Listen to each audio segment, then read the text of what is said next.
का समय था। घड़ी की सुइयां 11:45 बजा रही थीं। शहर की ऊंची इमारतों के बीच एक बड़ी ऑफिस बिल्डिंग में सिर्फ कुछ ही लोग बचे थे। उनमें से एक था रोहित, जो अपनी सीट पर बैठा आखिरी मेल चेक कर रहा था। चलो बस हो गया, अब घर चलते हैं, उसने कहा और लैपटॉप बंद कर दिया। बिल्डिंग के 10वें फ्लोर से नीचे जाने के लिए उसने लिफ्ट का बटन दबाया। हल्की पीली रोशनी में चमकती लिफ्ट का दरवाज़ा खुला और वह अंदर चला गया। लिफ्ट में अजनबी, लिफ्ट में बस वही अकेला था। जैसे ही उसने ग्राउंड फ्लोर का बटन दबाया, लिफ्ट धीमे धीमे नीचे जाने लगी। 9वीं मंजिल, 8वीं मंजिल। जैसे ही लिफ्ट 100वीं मंजिल पर पहुंची, दरवाजे अपने आप खुल गए। रोहित ने देखा, एक लड़की सफ़ेद कपड़ों में खड़ी थी। उसके चेहरे पर अजीब सा डर था। लड़की चुपचाप लिफ्ट में आकर खड़ी हो गई। रोहित को कुछ अजीब लगा, लेकिन उसने सोचा कि शायद वह भी ऑफिस वर्कर होगी। लिफ्ट का अजीब बर्ताव।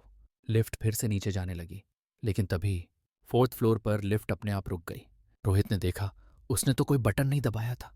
लिफ्ट का दरवाज़ा धीरे धीरे खुला, लेकिन बाहर कोई नहीं था। अंधेरा था, गलियारे में सिर्फ एक हल्की ट्यूबलाइट झपक रही थी।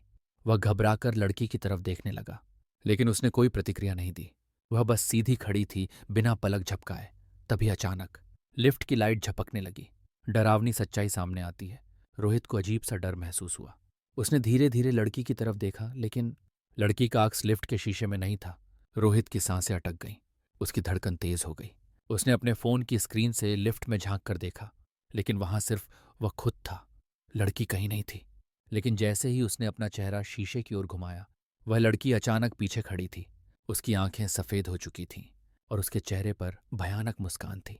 रोहित चीखने ही वाला था कि लड़की ने धीमे से फुसफुसाते हुए कहा, तुम भी अब इसी लिफ्ट में रहोगे? भयानक अंत। लिफ्ट जोर से झटके के साथ नीचे गिरने लगी। रोहित चिल्लाया।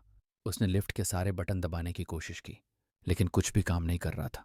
तभी अचानक सब कुछ शांत हो गया। लिफ्ट का दरवाज़ा खुला और रोहित नीचे ज़मीन पर गिर पड़ा। सिक्योरिटी गार्ड दौड़ते हुए आया। साहब, आप ठीक हैं? हाँफते हुए रोहित ने लिफ्ट की तरफ देखा, लेकिन लिफ्ट अंदर से खाली थी। गहरी सांस लेते हुए उसने सिक्योरिटी से कहा, वो लड़की, सफ़ेद कपड़ों वाली लड़की, वो कहाँ गई? गार्ड के चेहरे पर अजीब सा डर था। उसने धीरे से कहा, साहब, उस लड़की की लाश 3 महीने पहले इसी लिफ्ट में मिली थी, और जो भी उसे देखता है वो कभी वैसा नहीं रहता।